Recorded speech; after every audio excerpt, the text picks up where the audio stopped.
I am 54 years old, and I am sitting at a kitchen table with nothing on it except a cardboard box that smells like a government basement. The fluorescent light above me hums the way fluorescent lights always do, that low electric drone that gets inside your teeth if you sit with it long enough. And I have sat with it long enough, 30 years long enough. Inside this box there is a wristwatch, my wristwatch. It is sealed in a plastic evidence bag that has gone cloudy with age, and there is a property tag attached to it with wire. The tag has my name on it, a case number, a date, November 14th, 1993. The watch face reads 11:47 p.m. That is the exact minute they pulled it off my wrist, dropped it in this bag, and sealed it shut. The second hand never moved again. Neither did my life. They gave me this back 7 months ago, handed it to me in a cement hallway like they were returning a library book. No ceremony, no speech, no apology. Just a corrections officer with a clipboard saying, "Sign here, here, and here," and then a door that opened onto a parking lot where nobody was waiting. They gave me this back like it was a gift. It is not a gift. It is a monument to everything they stole from me and everything they will never return. And I need you to sit with me right now, because I am going to tell you what happens when the world decides you are guilty before you ever open your mouth. In 1993, I was 24 years old. I want you to understand what 24 looked like for me, because it didn't look like crime. It didn't look like danger. It looked like a warehouse on the south side where I pulled swing shifts, loading pallets from 6 in the evening until 2 in the morning. It looked like a woman named Denise who laughed too loud at my bad jokes and kept stealing my hoodies. It looked like a brochure for community college that I kept on my nightstand because I was saving up $75 at a time to take classes in the spring. I believed in things back then. That is the part that hurts the most to say out loud, so let me say it clearly. I believed that if you were innocent, the truth would find you. I believed that the system, for all its flaws, had a backbone. My mother raised me on that. She would say, "Keep your head down, do right, and right will come back to you." I carried that in my chest like scripture. The night they arrested me, I was sitting on my couch eating leftover rice and watching a basketball game I cannot even remember now. Red and blue lights came through my window and painted the walls, and before I could stand all the way up, they were already inside. 3 officers, loud voices, hands on me, cold handcuffs that pinched the skin on my left wrist, right where that watch was sitting. I asked them what I did. Nobody answered. I asked them again in the back of the squad car. Nobody answered. I asked the booking officer. He told me to sit down and wait. A woman I had never met, never seen, never spoken to in my entire life, had identified me from a photo lineup. She pointed at my picture and said, "That's him." That was all it took. That was the whole thing. One finger pointed at a photograph, and my life snapped in half like a dry branch. My public defender was a man named Garrison. I met him twice. The first time he mispronounced my last name. The second time he told me to consider a plea deal. I told him I did not do it. He looked at me the way a mechanic looks at a car that is not worth fixing and said, "Well, we'll see what we can do." But I was not afraid. That is what I need you to understand. I was not afraid because I still believed.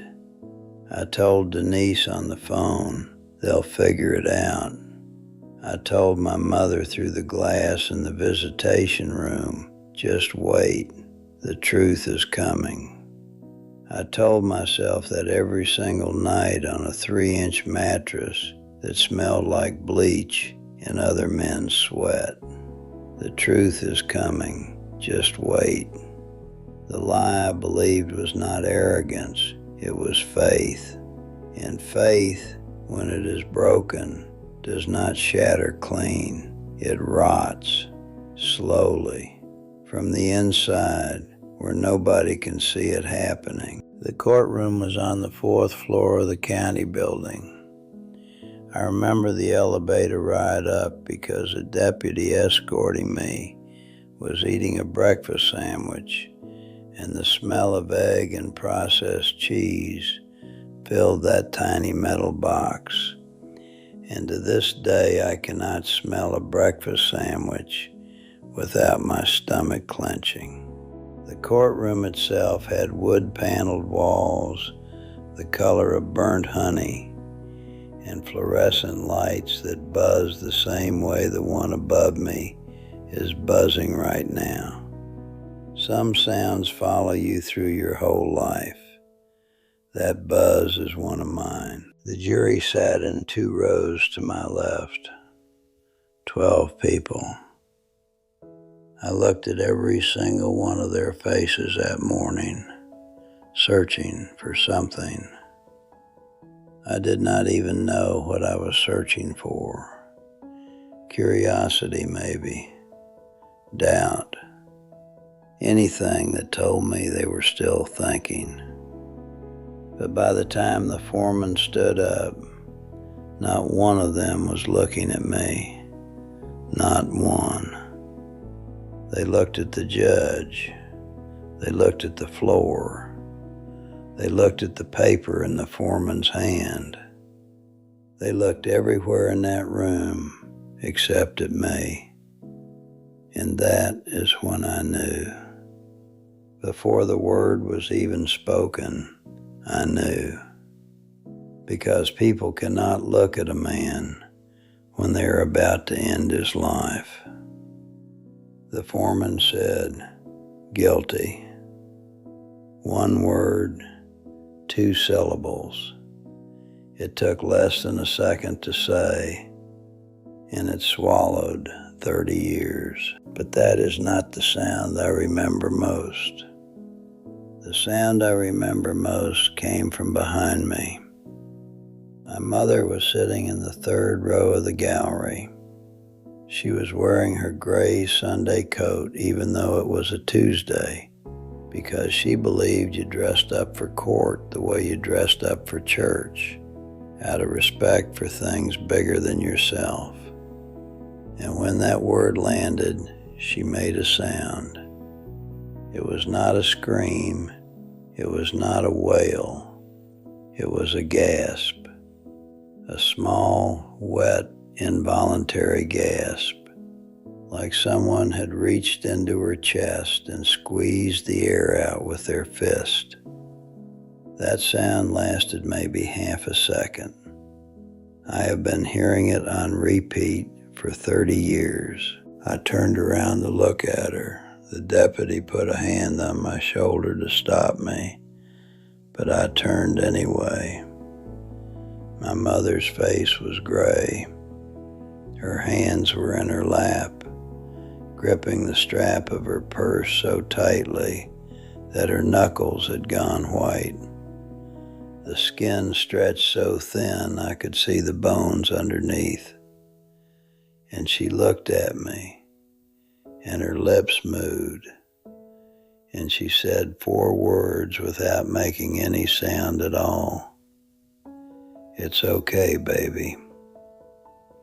She was already lying. She was already lying to survive. She was already protecting me from a truth that would follow us both to our graves.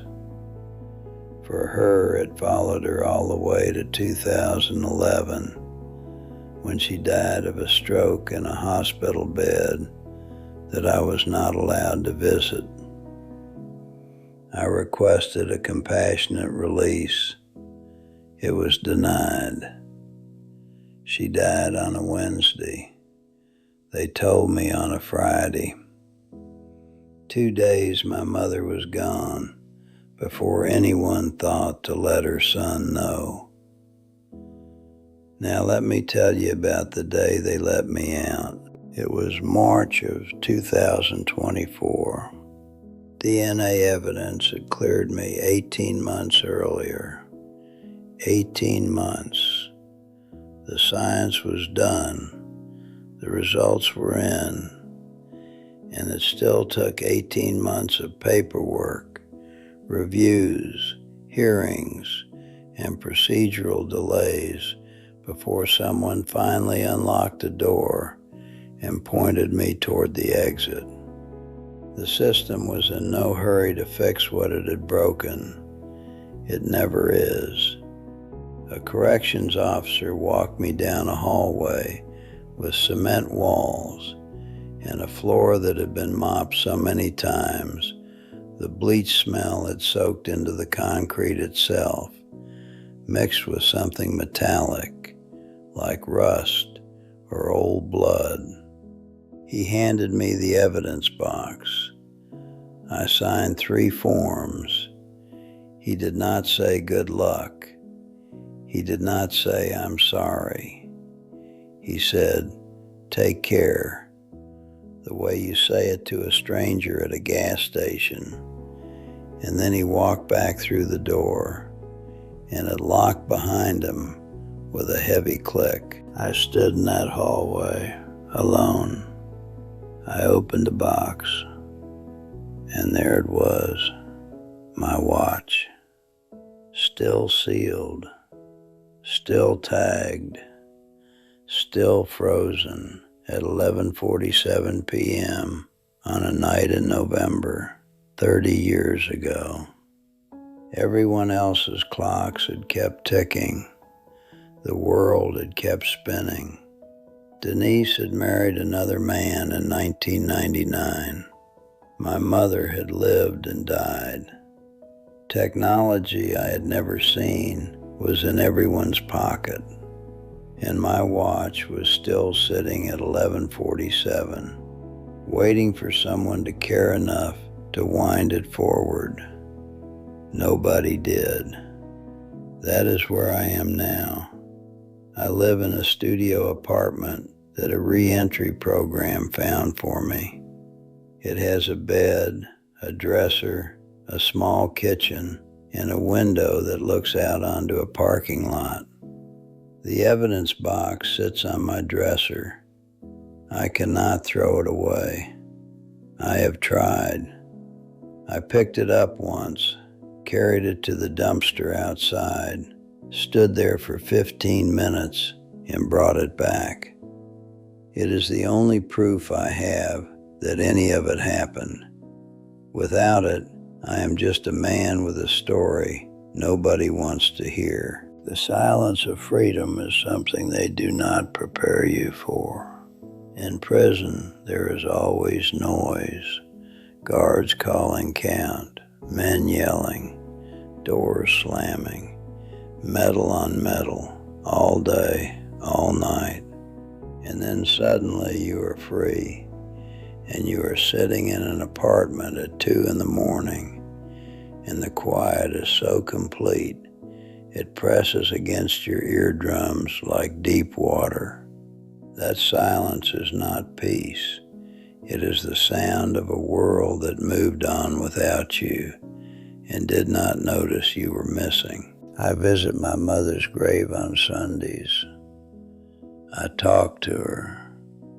I tell her about the apartment, about the grocery store I'm learning to navigate, about how many different kinds of milk there are now, which is an absurd thing to mention at a gravestone, but she would have laughed at it, so I say it anyway.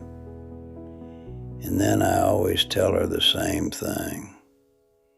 I tell her they still have not said sorry. Not the prosecutor, who I looked up online. He retired in 2016. He lives in a house on a lake now. He has grandchildren. He goes fishing. I saw the photographs. He looks happy.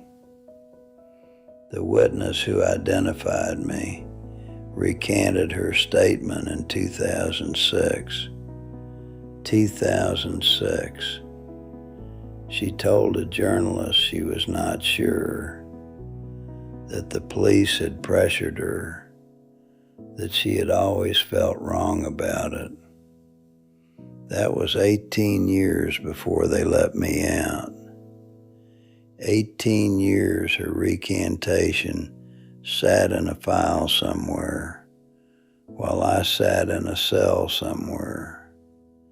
And nobody connected those two facts with enough urgency to do a single thing about it. I do not want revenge. I know people expect me to say that I do, but I don't. Revenge requires energy I no longer have, for people who never think about me. What I want is smaller than revenge, and apparently harder to get. I want one sentence, 5 words. We were wrong about you. That is all. Not money, although they owe me that too. Not a ceremony. Just 5 words from anyone involved. The prosecutor, the detective, the witness, the judge, any one of them. Just one voice saying, we were wrong. And the silence I get in return is louder than that guilty verdict ever was. It is louder than my mother's gasp. It is louder than the click of that prison door locking behind me for the first time, and the click of it unlocking for the last time. Silence, when it comes from people who owe you the truth, is the most violent sound there is. The watch still sits in its bag, still reads 11:47. I could take it out. I could replace the battery. I could set it to the right time and wear it and move on. But move on to what? And from what? You cannot move on from something that no one has acknowledged happened. That is not how the human mind works. You do not heal from a wound that the person who cut you insists they never made. Now I am going to talk to you, not about me, about you. You think this cannot happen to you. You think your innocence is a shield. You think that if you keep your head down and do right, right will come back to you, because that is what your mother told you too. And maybe she was right in the world she grew up in. But I am telling you, from this chair, under this fluorescent light, with this dead watch in front of me, that innocence is not enough. It was never enough. The system does not run on truth. It runs on convenience. And if it is more convenient to lock you away than to admit a mistake, they will let you rot and sleep just fine at night. But here is what I really need you to hear. This is not just about courtrooms and prison cells. This is about you, right now, today. Have you ever watched someone get blamed for something they did not do and said nothing? Have you ever assumed someone was guilty because it was easier than asking questions?